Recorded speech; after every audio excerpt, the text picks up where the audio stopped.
I have 10 minutes. I wasn't sure I was going to get to this stage, but I can't help but say something about this whole coronavirus thing, if you want me to. Yes. So, again, when you know Steiner, you have the answers to the test, but you have to then figure out the details. In 1918, after the biggest pandemic, the Spanish flu pandemic of 1918, Steiner was asked, what was this all about?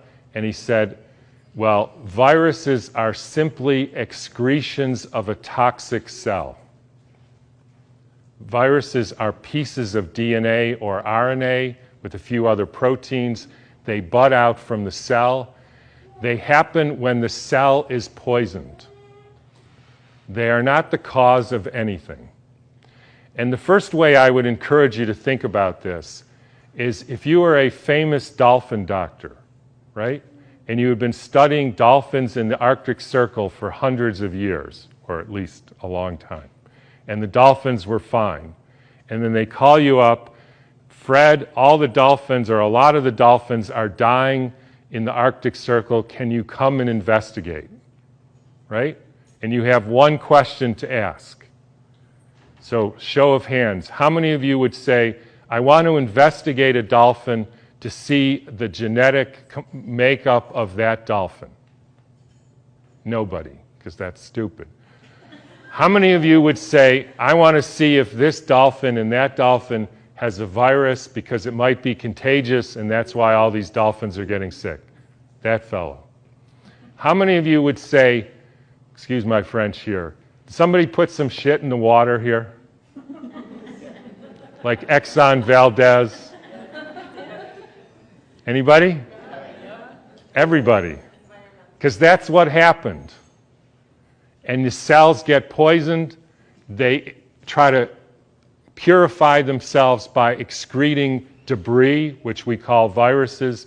If you go to the current theory of viruses called exosomes, and the latest head of the NIH giving a talk on the complexity of viruses, you will see this is perfectly in line with the current thinking on what a virus really is. I had a dramatic example of this when I was growing up. Right outside our house, there was a wetlands, and they were full of frogs, and the frogs kept me up at night, so I taped the windows, and they were, in the spring, they made a big racket. And then over time, the frogs were all gone. How many thinks the frogs had a genetic disease? How many thinks the frogs had a virus? How many thinks somebody put DDT into the water? That's what happened. Diseases are poisoning. It's one of the reasons why vaccines, so let me skip that for a minute. So what happened in 1918? There was a huge, in every pandemic in the last 150 years, there was a quantum leap in the electrification of the Earth. In 1918, late fall of 1917, there was the introduction of radio waves around the world.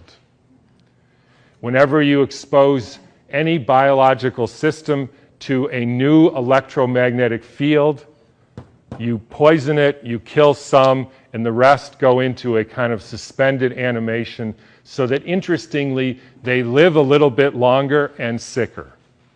And then starts in World War II with the next pandemic with the introduction of radar equipment all over the Earth, blanketing the entire Earth in radar fields. First time humans have ever been exposed to that.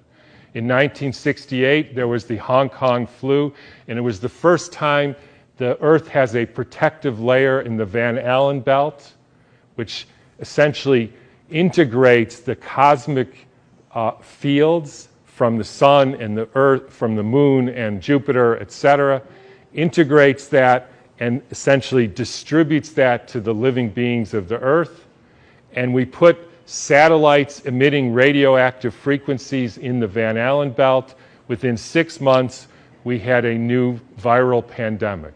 Why viral? Because the people are poisoned, they excrete toxins, they look like viruses, People think it's a flu epidemic.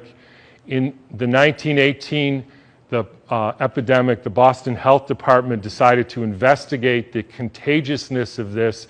So they, believe it or not, took hundreds of people with the flu and they sucked the snot out of their nose and injected it into the healthy people who didn't have the flu, and not one time could they make the next person sick.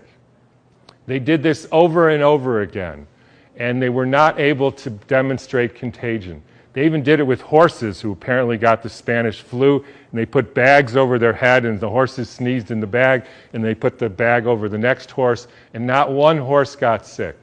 You can read about this in a book called The Invisible Rainbow by Arthur Furstenberg, who chronicles all the steps in the electrification of the earth and how within 6 months there was a new flu pandemic all over the world. And when you hear the normal explanations, how did it go from Kansas to South Africa in 2 weeks? So the entire world got the symptoms at the same time, in spite of the fact that the mode of transportation was horseback and boats, and there's no explanation for it. They just say, we don't know how that happened. But when you think about it, with these radio waves and other frequencies that some of you have in your pocket and on your wrist, you can send a signal to Japan and it arrives instantaneously. So any of you who don't believe there is an electromagnetic field that communicates globally within seconds just is not paying attention to this. And I will only finish by pointing out that there has been a dramatic and quantum leap in the last 6 months with the electrification of the Earth. And I'm sure a lot of you know what that is. It's called 5G, where they now have 20,000 radiation-emitting satellites, just like the radiation-emitting thing in your pocket and on your wrist and that you use all the time. That is not compatible with health. I'm sorry to say it, it's not compatible with health. That is a water destructuring device. And for any of you who say, yeah, well, we're not electrical beings, we're just physical matter, then don't bother doing an EKG or an EEG or a nerve conduction test, because we are electrical beings and the chemicals are only the byproduct of those electrical impulses.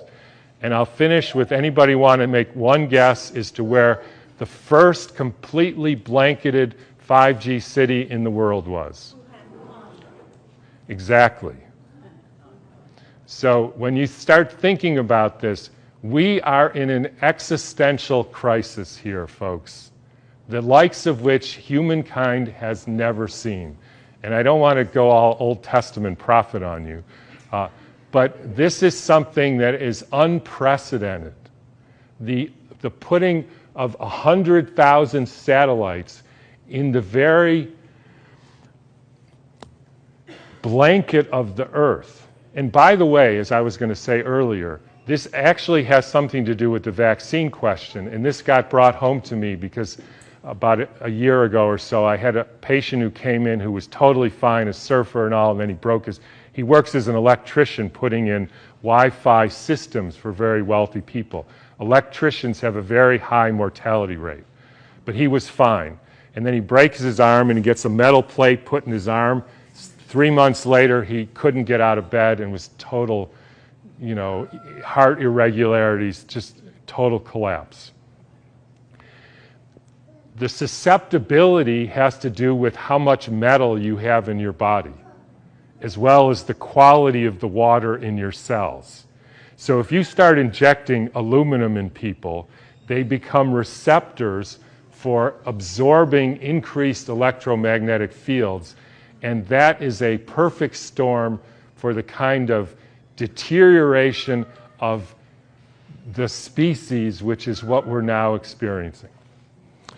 And I'm just going to finish with one more thing, which I like too, is a quote from Rudolf Steiner. And by the way, this was around 1917, so it was a different time.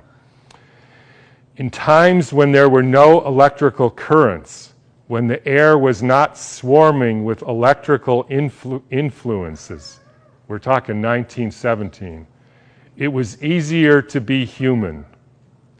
For this reason, in order to be human at all today, it is necessary to expend much stronger spiritual capacities than was necessary a century ago. So I'll just leave you with whatever you can do to increase your spiritual capacities, because it's really damn hard to be a human being these days. So thanks for listening.